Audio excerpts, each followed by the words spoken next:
I have these discussions because I run all the social media for the company. So I have these Right. discussions with drivers that'll be like, well, if you're offering 60 cents a mile, they'll usually, the people that are not happy with 60 CPM will say, you're only offering 60 CPM, I'm making 66. And I'll say, how many miles are you driving per week? And they'll say, well, about 1,800, 1,900 miles. And it's very different. People really need to consider all these different things. You can't look at just CPM. You can't look at just miles either. It's more like you have to see how much work you're going to be doing also, and then how many, just in total, you have to add it all up. And, I do think a lot of truck drivers, in fact, a lot of people generally, and this is, you've lived in other countries, so you might know what I'm talking about here. Mm-hmm. In the United States, people in the United States are really focused on what somebody does for a living. Like it's like it's almost like a way that people are prejudged or judged, right? It's mm-hmm. like, what do you do for a living? That's mm-hmm. a common question. Whereas in Europe, that's not a common question, because that's not what people want to know. They don't want to know what you do to make a dollar. They want mm-hmm. to know about you.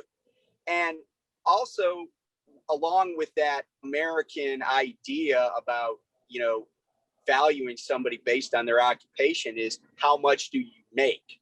Mm-hmm. And I think a lot of truck drivers get focused on that. Now, don't get me wrong. You got to put food on the table, right? Mm-hmm. But there are a lot of things that truck drivers don't focus on that I think make truck driving either a good job or a not so good job. Like you could be at a company that pays a lot of CPM, and maybe even a company that gets, a fair amount of miles to you. But what if your company has a terrible safety record? Yeah. That impacts you because you're going to mm-hmm. be in weigh stations all the time. Mm-hmm. What if you, I see it at truck stops. I see guys that are like scrambling, trying to get fuel for their truck. Mm-hmm. I was in a truck stop one day, and I didn't say anything to the guy, but in my mind, I was like, dude, you're getting screwed. Mm-hmm. They were putting, whatever company he was driving for was putting his fuel money on his, debit card. You know how some payroll services will have a debit card. Mm-hmm. So they'd be like, oh, hey, we'll just put the money on your card, and then just keep the receipts. And then as long as we're square, we don't need anything back or whatever. Mm-hmm. And I'm just like, dude, that's not how it's supposed to work. Because I guarantee if they're putting money on your card, they're probably accounting for it incorrectly. And you might even be getting taxed on it. Yeah, that can be. And the reason that I knew it was not an EFS card or ComData card is because they couldn't accept it for fuel. Mm. Right.